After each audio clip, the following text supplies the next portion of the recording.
Dear students, السلام علیکم۔ آج ہم اپنی اردو کی بک میں حصہ نثر میں باب نامدیو مالی کو پڑھیں گے۔ نامدیو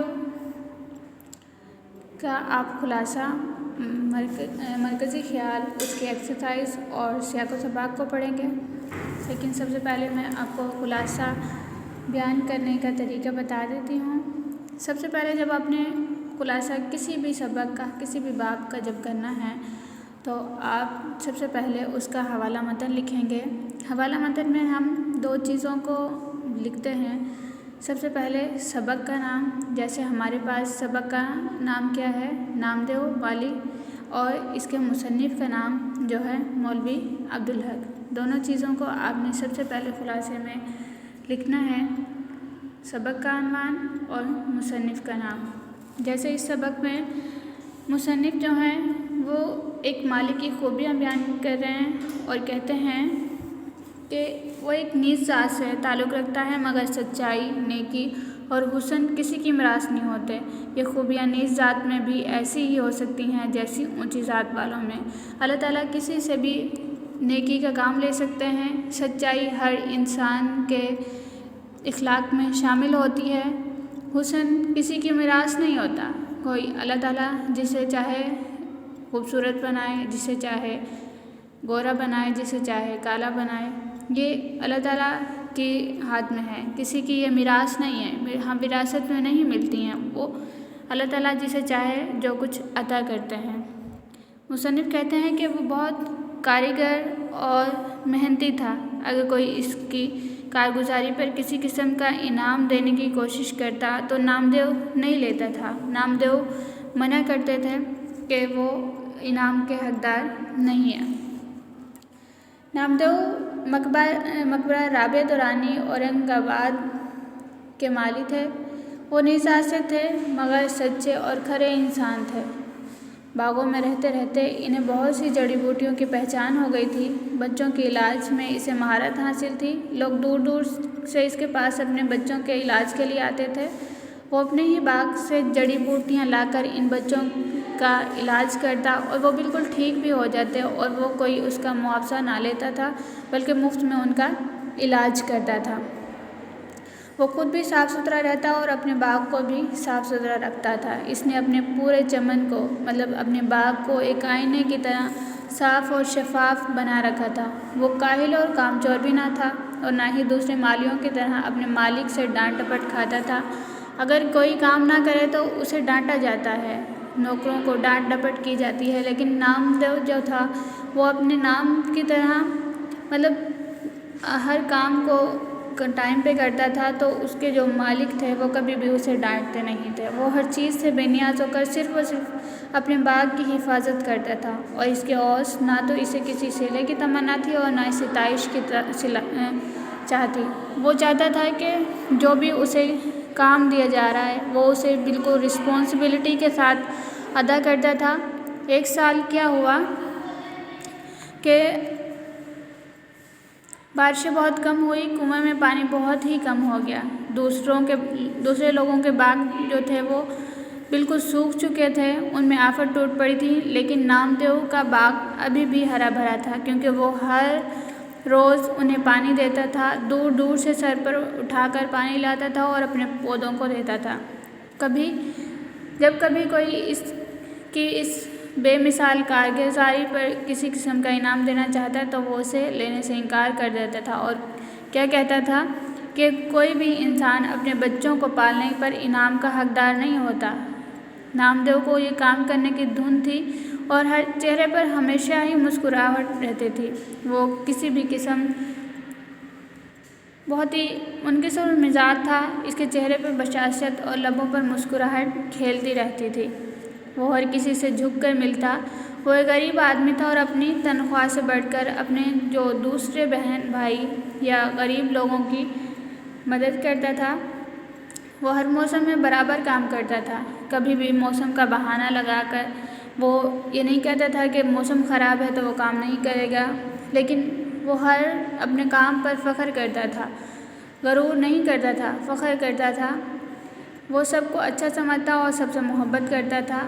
لیکن ایک دن اسے معلوم بھی نہ تھا کہ شہد کی مکھیاں اس کے سر پر منڈلا رہی تھی۔ سب لوگ بھاگ گئے لیکن وہ چھپ نہ سکا کیونکہ وہ اپنے کام میں اس قدر مصروف تھا کہ اسے پتہ ہی نہ چلا کہ موت اس کے سر پر کھیل رہی ہے۔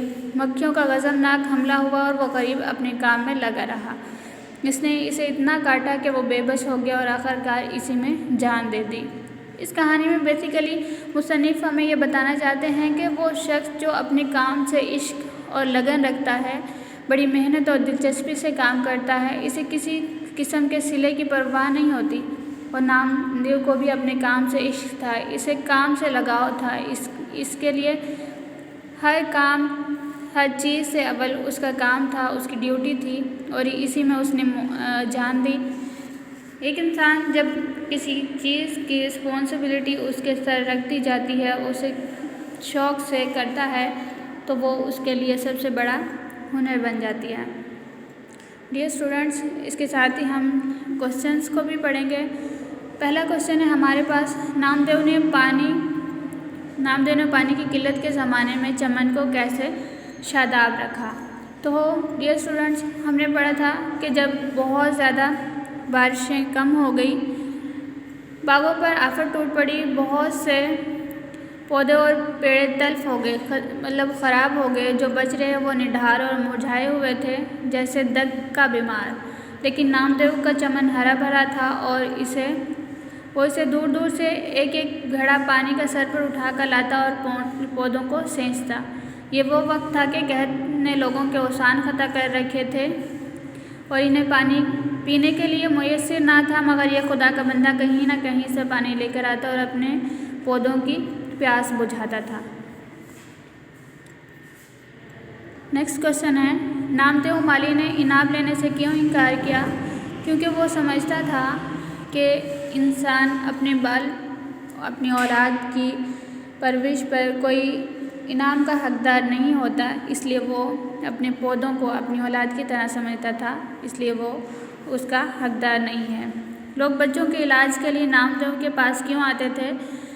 کیونکہ نامدیو کو باغوں میں رہتے رہتے اسے جڑی بوٹیوں کی بھی شناخت ہو گئی تھی، خاص کر بچوں کے علاج میں اسے بڑی مہارت تھی۔ دور دور سے لوگ اس کے پاس بچوں کے علاج کے لیے آتے، وہ اپنے باغ ہی میں سے جڑی بوٹیاں لا کر بڑی شفقت سے اور غور سے ان کا علاج کرتا۔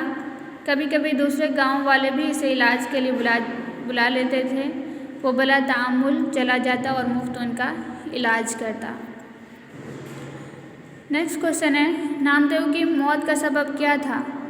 نامدیو کو کس وجہ سے اس کی ڈیتھ ہوئی؟ تو نامدیو کو برڈ کی جو مکھیاں تھیں، شہد کی مکھیوں نے کاٹا تھا، وہ اس کی موت کا سبب تھی۔ مصنف کے خیال میں اچھا انسان کیسے بنا جا سکتا ہے؟ تو مصنف کیا کہتے ہیں کہ جو نیکی ہے وہ کوئی بھی بڑا آدمی نہیں کر سکتا، ضروری نہیں ہے کہ کوئی بڑا آدمی ہو تو وہ نیکی کرے، اور نہ ہی کسی چھوٹی ذات والے کے لیے یہ ہے کہ وہ برا کام کرے۔ صلاحیتوں کو درجہ کمال تک پہنچانے میں ساری نیکی اور بڑائی ہے۔ درجہ کمال تک نہ کبھی کوئی پہنچا ہے اور نہ پہنچ سکتا ہے، لیکن وہاں تک پہنچنے کی کوشش ہی انسان کو انسان بناتی ہے۔